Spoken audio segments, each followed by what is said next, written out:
Hello friends, financial management का third session. I welcome you all in my classes, रेखाड़ी commerce and economic classes. Capital budgeting class 12th business studies very important, I was telling you. इससे थोड़ा सा time लग रहा है इस topic में, बहुत कम लोग देख पा रहे हैं, लग रहा है मुझे ऐसा। तो आप पहले वीडियो को पूरा देखें, लास्ट तक देखें और अनुमान लगाएं कि मैंने जो पढ़ा, जो बुक्स में है, मैंने पहले भी कहा था आपको, you have to check this videos 2 और 3 टाइम्स, क्योंकि फाइनेंशियल मैनेजमेंट जो चैप्टर है थोड़ा सा टफ है। टफ इन द सेंस, इसका यूज कहाँ कहाँ है? रेशियो एनालिसिस में इसका यूज है, वाइवा में इसका यूज है, बिजनेस स्टडी में तो इसका यूज है ही, और इसके अलावा इसके क्वेश्चंस आते हैं कि कंपनी से बेस्ड क्वेश्चन आते हैं। फाइनेंशियल मैनेजमेंट क्या है, मैंने आपको बताया था व्हाट इज फाइनेंशियल मैनेजमेंट। तो आज इसी के उसमें थर्ड सेशन में या थर्ड टॉपिक में या थर्ड क्लास में या third period, what ever you can say, उसमें आपको बताने वाला हूँ what is investment decision, what is financial decision, what is dividend decision. क्या करता है फाइनेंशियल मैनेजमेंट में फाइनेंशियल मैनेजर? इन तीनों के लिए क्या डिसीजन लेता होगा वो? मैनेजर का काम क्या है, मैंने वो बताया था, ओनली प्रॉफिट मैक्सिमाइजेशन, यानी कि increasing the price of shares. Shares का प्राइस बढ़ाना फाइनेंस मैनेजर का काम है। चीफ मैनेजर वहां बैठा, finance manager, his work is, his only motive is to increase the price of shares. उसको क्या बढ़ाना है? प्राइस, यानी कि wealth maximization, profit maximization is the sole aim of any chief manager, finance manager. तो ये तीन आपके इन्वेस्टमेंट है, इन्वेस्टमेंट, फाइनेंस और डिविडेंड डिसीजन है। इनमें डिसीजंस क्या है, ये क्यों लेता होगा फाइनेंशियल डिसीजन? पहला वाला जो आपका है investment decision, which is also called, be careful, it is also called capital budgeting. Capital budgeting means investment decision. Capital का जो बजट है, आपकी जो कैपिटल है, कैपिटल क्या होती है? जो भी पैसा हम एसेट्स को खरीदने में लगाते हैं, दैट इज कॉल्ड कैपिटल।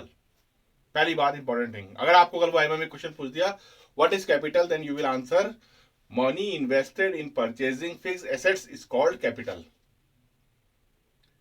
तो आपको ये पहले पता होना चाहिए कैपिटल क्या है। तो ये इन्वेस्टमेंट डिसीजन में ये देखता है कि क्या हम पैसा जो लगा रहे हैं उसको कहां लगाएं, इन्वेस्ट कहां करें।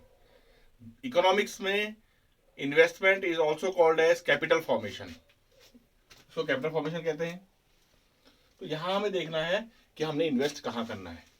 अगर हमारे बिजनेस की लॉन्ग टर्म ग्रोथ है, बहुत लंबा चलना है, तो हमें कहां पैसा लगाना है? बड़े एसेट्स में। लेकिन हमें यह सोचना पड़ेगा इसमें कि हमारे इसमें बहुत सारे पैसे लगे हैं। मैंने पहले वाले वीडियो में लास्ट में बताया था, हमारे बहुत सारे पैसे लगे हैं, तो क्या हम सही जगह पे पैसे लगा रहे हैं? Are we investing in right place? आपने कौन से शेयर मार्केट में पैसे लगाए, आपने कौन सी बिल्डिंग खरीदी, कौन सा लैंड खरीदा, क्या वो सही है? उसमें रिस्क कितना इन्वॉल्व है? रिस्क ज्यादा तो नहीं है उसमें। अच्छा, दूसरी बात, हमने जब पैसा लगाया, क्या हमारे पास कैश आ रहा है? क्या हमारे पास उस लायक का कैश आ रहा है कि हम रोज का रोज बिजनेस कर पाए? अगर नहीं आ पा रहा है तो क्या हमने इन्वेस्टमेंट सही किया है? अगर हमारा कैश फ्लो पोजीशन, एक वर्ड आता है इसमें, कैश फ्लो पोजीशन, क्या हमारी कैश फ्लो पोजीशन ठीक है? ये तीनों में आएगा वैसे। क्या हमारी cash flow position, cash flow position क्या होता है? Every day whatever we are कमी, क्या रिटर्न मिल रहा है हमको? क्या हमारा ROI, ये आपने पढ़ा होगा बिजनेस में, रेशियो में, ROI, रिटर्न ऑन इन्वेस्टमेंट, जो हमने इन्वेस्ट किया, क्या उसका रिटर्न सही है? ये सब चीजें आपको इन्वेस्टमेंट डिसीजन में लेने होते हैं। इसको अगर हम in one single line, if you want to say, in which project we must invest our money, हम कैसे बिजनेसमैन है, कैसा बिजनेस है हमारा, कि हम कहां पैसे लगाएं, क्योंकि हमारा बहुत पैसा लगा। और एक बात और बता दूं, इरिवर्सिबल डिसीजन होता है इसमें। इरिवर्सिबल मतलब आपने अपनी बिजनेस के लिए एक बड़ा ट्रक खरीद लिया, 4 डंपर खरीद लिए, 4 ट्रक्स खरीद लिए, और आपको बिजनेस में लॉस हो गया, तो अब वो रिवर्सिबल नहीं हो सकता, तो खरीद लिए। तो क्या हमारी कैश फ्लो पोजीशन सही है? हम डे टू डे बिजनेस कर सकते हैं, हमारे बहुत सारे पैसे इसमें लगे हैं, ये सब इसकी इंपॉर्टेंस है। हमने इसमें देखना है कितना रिस्क इन्वॉल्व है, हमारी कैश फ्लो पोजीशन क्या है, तब हमने इन्वेस्ट करना है। इसी को हम कहते हैं कैपिटल बजटिंग डिसीजन। हम अपने कैपिटल को कहां लगा रहे हैं, दैट इज इन्वेस्टमेंट डिसीजन। हम क्या सही जगह पे लगा रहे हैं, हमारा इन्वेस्टमेंट सही जगह पर है, दैट इज कैपिटल बजटिंग। दूसरा मेथड है फाइनेंसिंग। फाइनेंसिंग का अगर हम बॉटम लाइन वन मीनिंग में कहें तो क्या हम अपने पैसे लगाएं या उधार लें? क्या हम अपने पैसे लगाएं या फिर उधार लें? ओनर्स फंड मतलब share holders fund. Share holders में हमको जो भी पैसा देना है, क्या उसकी कॉस्ट ज्यादा आ रही है या बोरोड फंड की कॉस्ट ज्यादा आ रही है? क्या इसमें हमको ब्याज ज्यादा देना पड़ेगा, इंटरेस्ट, इसमें कम डिविडेंड देना पड़ेगा? That is called financing decision. Owner's fund, borrowed funds, क्या हमको इसमें कितना पैसा लग रहा है, हम कहां से फाइनेंस करें पैसा, इसकी कॉस्ट कितनी है, इसकी कॉस्ट कितनी है, इसकी कॉस्ट कितनी है। जब हम शेयर्स बेचते हैं, खरीदते हैं, तो हमें क्या देना पड़ता है, खरीदते हैं या हम बेच रहे हैं अपने शेयर्स, हम पैसा इकट्ठा कर रहे हैं, brokers commission, floating cost, flotation cost which is called, क्या वो ज्यादा तो नहीं है, इस बोरोड फंड में ज्यादा लॉस तो नहीं है, इसमें आपको बता दो कि रिस्क कम होता है, इसमें आप ये आपके अपने पैसे हैं, इसमें आपको देना पड़ेगा। जब बिजनेस बंद होगा तो पहले किसको पे करेंगे हम, बोरोड फंड्स को। तो क्या हमें बोरोड फंड्स में लॉस तो नहीं हो जाएगा, इसमें कितना रिस्क इन्वॉल्व है, हमारे पास फिर वही कैश फ्लो कितना है अभी पहले से, ये सब डिसाइड करना जो हम अपनी कैपिटल का स्ट्रक्चर बनाते हैं। हम जो पैसा इकट्ठा कर रहे हैं वो ओनर्स फंड होगा, equity share, preference share, share holder fund होगा, या फिर लोन, डिबेंचर, बैंक लोन, ऐसी चीजें लेंगे हम कितना पैसा इन्वेस्ट कर रहे हैं वो हमने यहाँ, इसमें कितना रिस्क है, बोरोड फंड में कितना रिस्क है, ओनर्स फंड में कितना रिस्क है। वैसे आपको बता दूं, whenever there is liquidation of the company, तो हम इसको पे करना पड़ेगा पहले, क्या हम इंस्टॉलमेंट, अगर आपका ऐसा हो जाएगा कि इसका इंटरेस्ट 10% है और यहाँ डिविडेंड आपको 15% देना पड़ रहा है, तो हमको पैसे यहाँ से अरेंज कर सकते थे। क्या हमको डिविडेंड देना जरूरी था या हमको बोरोड फंड से पैसा लेना जरूरी था, वो सब डिसीजन कौन लेता है, financing manager. That is called finance decision.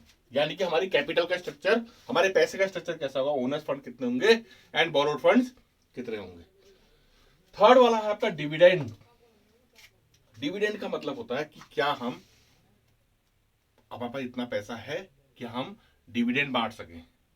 अगर आपकी बिजनेस पॉलिसी बहुत अच्छी है और आप बहुत सारा डिविडेंड कमा रहे हैं, आपकी अर्निंग्स बहुत अच्छी है, तो आप डिविडेंड बांटोगे।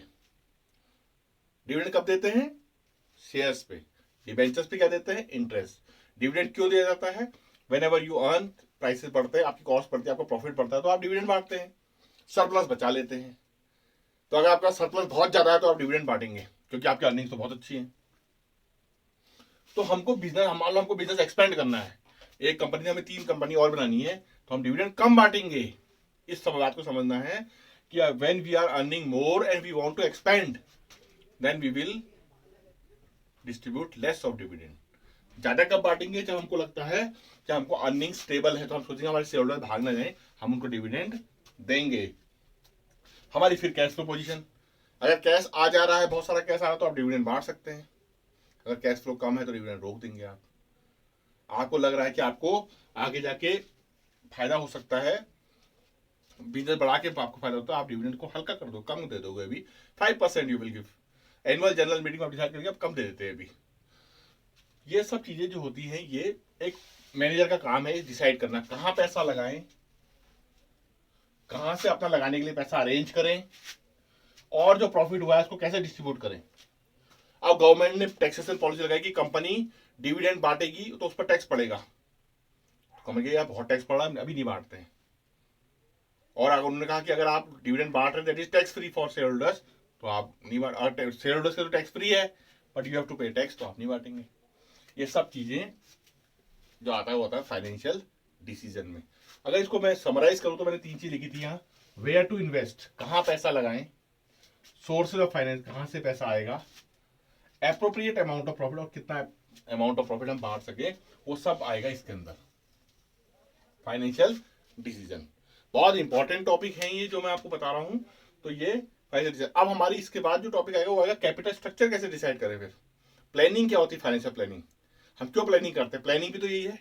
अगर हम प्लानिंग का, फाइनेंशियल प्लानिंग का अगर हम सार देखें, समरी देखें, दैट इज कहां से पैसा आएगा, कहां पैसा लगाएं और किस किस को दें, दैट इज फाइनेंशियल प्लानिंग। जैसे हम अपने घर की प्लानिंग करते हैं, same way financial planning is very also very important. तो इस टॉपिक को आप लोग देखिए, लास्ट तक देखिए वीडियो, 3 वीडियो मैंने डाल दिए, तीनों फाइनेंशियल मैनेजमेंट के, इसको ढंग से देखिए आप, लाइक करिए इनको, मैंने आपको कहा था, कमेंट करिए और मेरे से पूछिए question, I will make it clear. जिसको समझ में नहीं आता वो पूछ सकता है कि सर ऐसा कैसे हुआ।